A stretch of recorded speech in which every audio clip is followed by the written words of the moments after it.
পবিত্র বৈশাখ মাসে কিছু খাবার খাওয়া যেমন জীবনের পক্ষে খুবই ভালো বলে বিবেচিত হয়, ঠিক তেমনি কিছু খাবার একদমই খাওয়া উচিত নয়।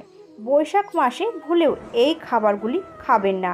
নমস্কার বন্ধুরা, রাখি অফিসিয়াল চ্যানেলে আপনাদের সকলকে জানাই অনেক স্বাগত। আশা করি ঈশ্বরের কৃপায় আপনারা সকলেই ভালো আছেন এবং সুস্থ আছেন।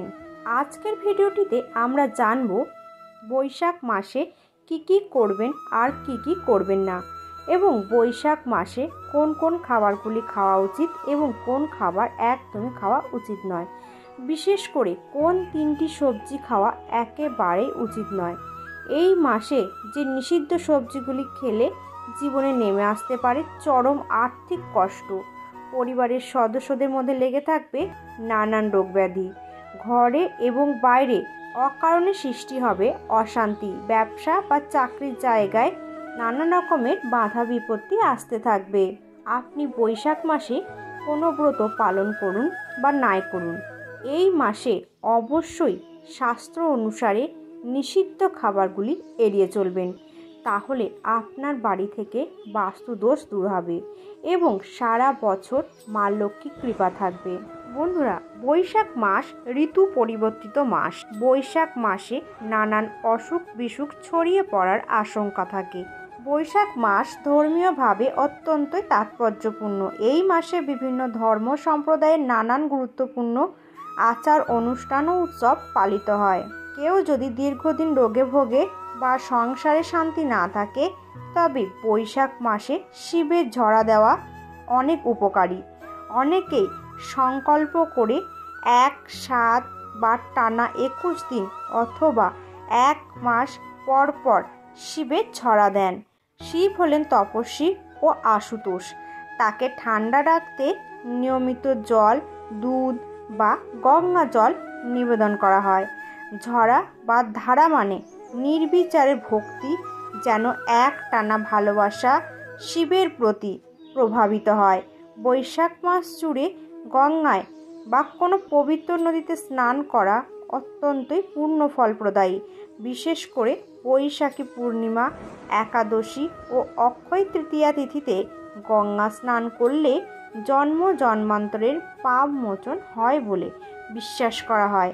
বৈশাখ মাসে জল দান, খাবার দান ইত্যাদি দান করার রীতি প্রচলিত রয়েছে। বৈশাখে দান দিলে সেই দান 1000 গুণে ফল দেয়। বন্ধুরা, এই মাসে নিষিদ্ধ সবজির মধ্যে প্রথমে যেটি রয়েছে সেটি হলো বেগুন। বৈশাখ মাসে বাড়িতে কখনোই বেগুন রান্না করবেন না। পরিবারের কোনো সদস্যই এই মাসে বেগুন বা বেগুনের যে কোনো তরকারি একদমই খাবেন না। আয়ুর্বেদ শাস্ত্রে বেগুনকে উষ্ণ প্রকৃতি বলা হয়। বেগুন মানুষের শরীরে অতিরিক্ত গরম সৃষ্টি করে এবং হরমোনের প্রভাব ফেলে। তাই বৈশাখ মাসে বেগুন একদমই খাবেন না।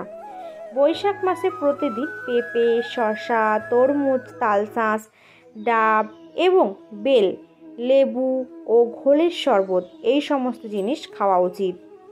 এই বৈশাখ মাসে উচ্ছে, করলা এই সমস্ত তেতো জাতীয় জিনিস এবং লাউ, পটল, ঝিঙে, পাট শাক, সজনে ডাঁটা বা কাঁচা আমের ডাল খাওয়া খুবই ভালো। এছাড়া এই মাসে ছোলা বা ছোলার ছাতু খান।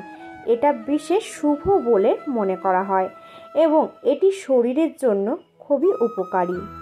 দ্বিতীয় নিষিদ্ধ খাবারটি হলো মেথি শাক। বৈশাখ মাসে মেথি শাক খাওয়া উচিত নয়। মেথি শাকে প্রচুর পরিমাণে আঁশ ও তিক্ত উপাদান থাকে। অতিরিক্ত খেলে গ্যাস, পেট ফাঁপা বা ডায়রিয়ার মতন সমস্যা দেখা দিতে পারে। এই মাসে মেথি শাক খাওয়া যতটা সম্ভব এড়িয়ে চলার চেষ্টা করবেন। পয়লা বৈশাখে অথবা অক্ষয় তৃতীয়ার দিন ব্যবসায়ীরা লক্ষ্মী গণেশের পূজা অর্চনা করে। পুরানো হিসাব চুকিয়ে নতুন খাতা খোলেন। সাধারণ মানুষও এই দিন ঘর পরিষ্কার করে পুজোর আয়োজন করেন। বিশেষ করে লক্ষ্মী পুজো ও গৃহ শান্তির আয়োজন করা হয়। বন্ধুরা, বৈশাখ মাসে নতুন বাড়ি তৈরি করলে অবশ্যই দক্ষিণ দুয়ারেই করবেন। শাস্ত্র মতে এটি অত্যন্ত শুভ বলে মনে করা হয়। এই মাসে পথ চলতি তৃষ্ণার্তদের মাঝে শীতল জল, শরবত বা বেলের পানা আপনার পক্ষে যেটা সম্ভব হবে সেটাই বিতরণ করবার চেষ্টা করবেন। এর ফলে পাপ মোচন হয়, পূর্বপুরুষদের কৃপা পাওয়া যায় এবং গৃহে শান্তি আসে। এছাড়াও বৈশাখ মাসে প্রতিদিন সকালে একটি মাটির পাত্রে জল রেখে বাড়ির ছাদ বা বারান্দায় পাখিদের জন্য রাখলে তা পূর্ণ ফলদায়ক হয় এবং গৃহে শান্তি ও সৌভাগ্য আসে। প্রতিদিন সকালে তুলসী গাছে জল দিন ও সন্ধ্যায় একটি ঘিয়ের প্রদীপ জ্বালান। এর ফলে বাড়িতে পবিত্রতা ও মা লক্ষ্মীর কৃপা আসে ও শত্রু দমন হয়, অশান্তি থেকে মুক্তি পাওয়া যায়। বৈশাখ মাসে প্রতিদিন শ্রী বিষ্ণুর 12 নাম জপ করুন। এর ফলে পাপক্ষয় এবং জীবনে পজিটিভ এনার্জি আসে। তৃতীয় নিষিদ্ধ সবজিটি হলো তেঁতুল। বৈশাখ মাসে তেঁতুল এবং এর থেকে তৈরি আচার বা অন্য কোনো খাবার খাবেন না। এই মাসে বেশি পরিমাণে খেলে পেট জ্বালা দেখা দিতে পারে, তাই শাস্ত্রে বৈশাখ মাসে তেঁতুল খেতে মানা করা হয়। তো বন্ধুরা, আজকের ভিডিওটি এই পর্যন্তই।